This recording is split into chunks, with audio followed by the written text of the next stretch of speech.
All right, welcome to the Week 8 Forum. I was going to do my Matt Damon impression of him doing Brett Kavanaugh, but I decided against it.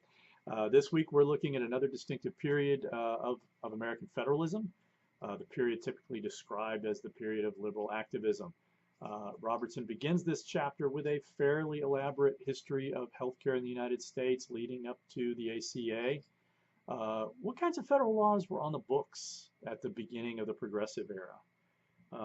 One of the major additions to the American welfare state, in the 1930s was Social Security, but New Deal reformers were not prepared to push for universal health care, knowing that a major component of the New Deal coalition, Southern whites, would reject it. So what did New Deal era legislators do to try and expand access to health care? What Robertson points to from the progressive era to the Great Society are basically relatively small bore and narrow attempts by the federal government to expand access to health care in ways that majorities in both parties could agree on. The Great Society would contribute two of the three pillars of the American welfare state to American federalism, that is Medicare and Medicaid. What are these specific programs? What are they designed to achieve, and what are some of their defects?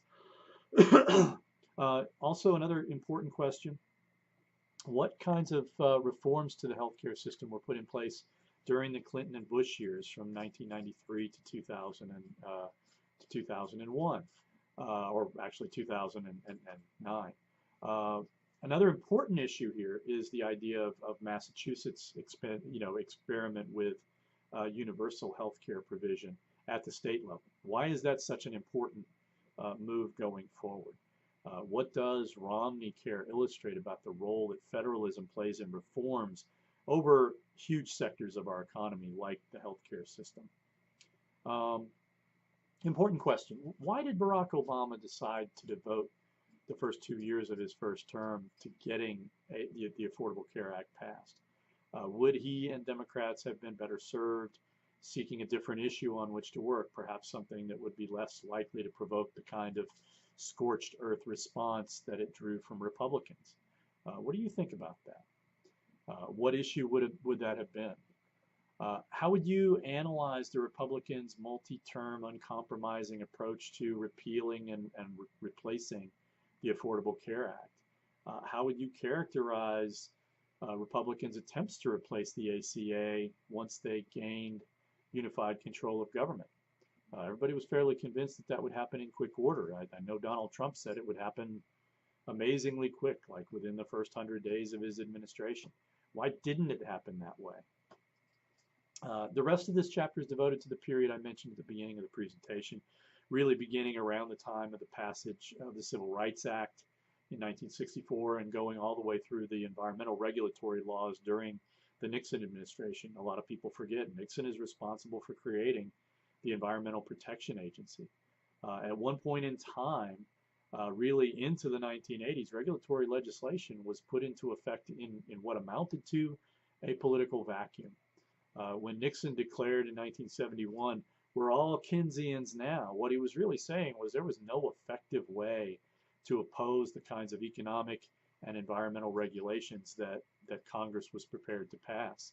Opposition would come later when a number of powerful manufacturing interests begin to get a sense of how big the bill would be for those regulatory policies. When it comes down to the practical politics driving these policies, again, you cannot underestimate the impact that elections had.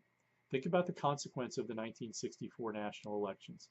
Lyndon Johnson won 62% of the popular vote and 482 electoral college votes out of 535.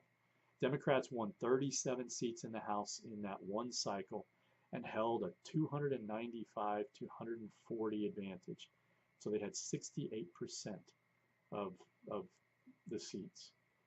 Democrats won 2 seats in the Senate, but they already had a 66 to 34 advantage. So after 1964, they had a 68 to 32 advantage. But with that dominance came the hubristic thinking that theirs was a permanent majority, as I mentioned in the overview. Another important issue in this chapter is the transition from cooperative to creative federalism? What are the distinction makers, the distinction that policymakers, made in interpreting federalism in this period? Again, to no small extent, driven by the fact that they didn't think that they had anything to worry about. They didn't think they had any opposition that they had to manage. Another concept that is aligned with creative federalism is the idea of picket fence federalism, right? To what extent is picket fence federalism kind of an extenuation of creative federalism? That increasingly the sense was, we see poverty in the central cities, this is how we're going to help. And anybody that loses out, too bad. When you start picking winners and losers, when you govern, you choose. When you choose, you potentially antagonize people.